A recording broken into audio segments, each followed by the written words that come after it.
Watch the developments around AGOA. It casts uncertainty, particularly on its renewal and its future. Your take? Well, effectively, I think that this puts a line through AGOA. That we can regard AGOA as a done deal or a dead deal.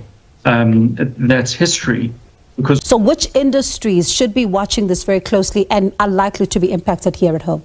Big exporters to the United States includes BMW and Mercedes from South Africa. So they are likely to feel much more pain than the rest.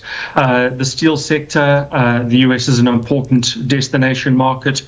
Citrus, all the way through to avocados, macadamia, and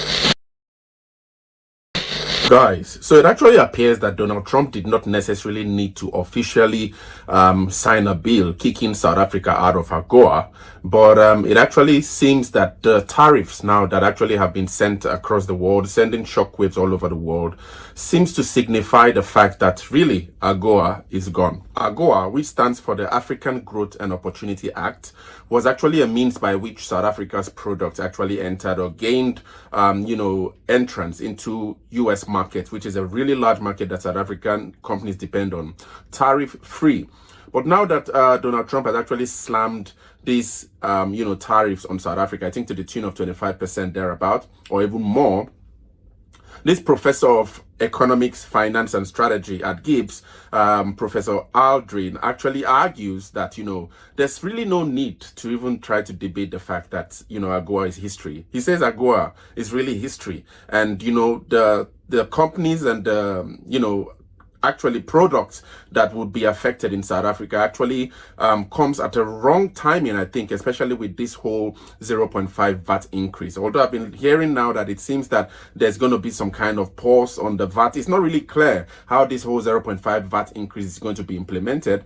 But I think the timing, if it's going to be implemented now amidst the tariffs that have been slammed on South Africa, a country like South Africa that has actually been dependent on AGOA for a long time, especially for, products like steel, many of its food products and all of that. I think this is almost a really, I don't want to use the word disaster, but it's if it's not really managed properly, I think there's going to be probably at some point a kind of uprising from the poor in South Africa. Let's quickly listen to this professor really break down the impact of Donald Trump's tariffs on South Africa and why he really argues that AGOA truly is gone. And speaking about nerves, right, the presidency in a statement saying that they note this with concern, but also saying the tariffs affirm the urgency to negotiate a new bilateral and mutually beneficial trade agreement with the U.S. as an essential step to secure long-term trade certainty. If these negotiations were to happen now, could they bring the certainty that the South African government is talking about here? No, that's the hand that the Trump administration is playing, Bongiwe, is that all this requires is a phone call, and if you are on the other side of the conversation and you've brought a proposal to the table that the Trump administration approves of, then we can move on and everything is settled and resolved. So that's the game that's being played. Unfortunately, what's been brought into the setting is very high levels of mistrust. That it's a high-handed approach. It's strong-arming, and that really challenges your ability to negotiate with the Trump administration or to present a proposal and to go on the assumption that it'll be met by a counterparty that's reasonable, rational, and looking for collaboration. And when you look at some of the reactions so far, you see the SA motor industry, for example, fearing the worst, given the 25%, that tariff on imported cars and components this week. And then now you do have other industries that are feeling the impact of this, saying that they're now watching this with caution to see what becomes the bigger picture here. So which industries should be watching this very closely and are likely to be impacted here at home? Well, I think it's, first recognize that the United States is one of South Africa's biggest export markets. And so it's hard for the economy in aggregate to hide. But certainly, as you point out, particular sectors will be harder hit. And then inside of sectors, particular firms. So the motor cluster in general gets hit hard, but big exporters to the United States includes BMW and Mercedes from South Africa. So they are likely to feel much more pain than the rest. The steel sector, the US is an important destination market. Citrus, all the way through to avocados, macadamia, and luxury yachts. So it really is, wide-ranging in terms of the impacts. And there's important messages in this for business and policymakers in South Africa in thinking about how to position for this harsh new reality. And you speak about that. Some of our viewers tonight, we're asking them for their reaction, and they say it's perhaps time for South Africa to be a bit more inward-looking, to start maybe thinking about how to respond even to the uncertainties in future, and potentially think of how you do things a little bit differently here. So how then do we begin as South Africa to have a different positioning here, particularly when you look at business? There's a couple of things that you could do immediately, in response to a tariff, which is essentially a tax or a price hike on the other side of the table over which you have no control. You could try and reverse out that tariff by reducing your selling price by the equivalent of the tariff. That would be one way. Now, for most businesses, that's simply an impossible ask. They can't cut prices in order to accommodate a 30% tariff. The second is to try and look for sources of different competitive advantage, perhaps to press quality rather than price as the source of your competitiveness.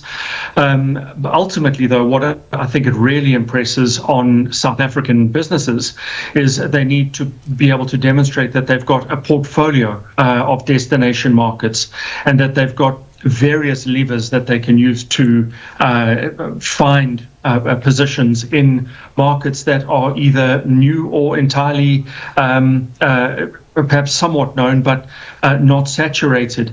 There's tiny elements of redeeming feature in this, and that South Africa does produce some products that go to the United States over which it's going to be very difficult to impose tariffs or to reduce demand, notwithstanding the tariff hike. I want to get to the our precious metals would be an example. Pardon me, Prof. I want to get to the European Union in just a moment, but Sure. There's something else that some of the analysts are saying here, is that they believe that now, as they watch the developments around AGOA, it casts uncertainty, particularly on its renewal and its future. Your take? Well, effectively, I think that this puts a line through AGOA. That we can regard AGOA as a done deal or a dead deal. That's history, because what this does is it replaces the existing agreements with the new administration pronouncements. So it doesn't matter that you can bring an old piece of paper and say, well, we had this agreement. Here is this is a terrible turn of phrase, but here is the new deal. Sure. And the European Commission President Ursula von der Leyen lambasting the decision to impose these massive 20% tariffs on the trading bloc, saying that it could send the continent on an economic downturn. How do you see this one playing out at a global scale? Well, first, what really strikes me is the level of economic illiteracy that's being applied here. It's not the case that when you run a trade deficit with a country that it's because you are buying much more from them than they buying from you. It's not nearly as simple as that, because keep in mind that amongst other things, what the United States is doing is they're importing very attractively priced goods. Think of smartphones as a very obvious example.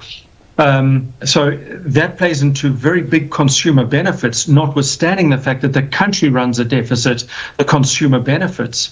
The second is that when you impose these tariffs, ultimately, whilst firms will be the first line of impact, it's the household that's the final destination for your products. And so it's consumers, ultimately, the household, that will experience this inflation. And I would imagine, just using a back of the envelope calculation, that this is the single biggest tax imposed on US households in probably the last 40 years or so. And at a global scale, I think we can square up or ready ourselves for US recession. I think the probability of that has gone to 50-50 odds now. Sure.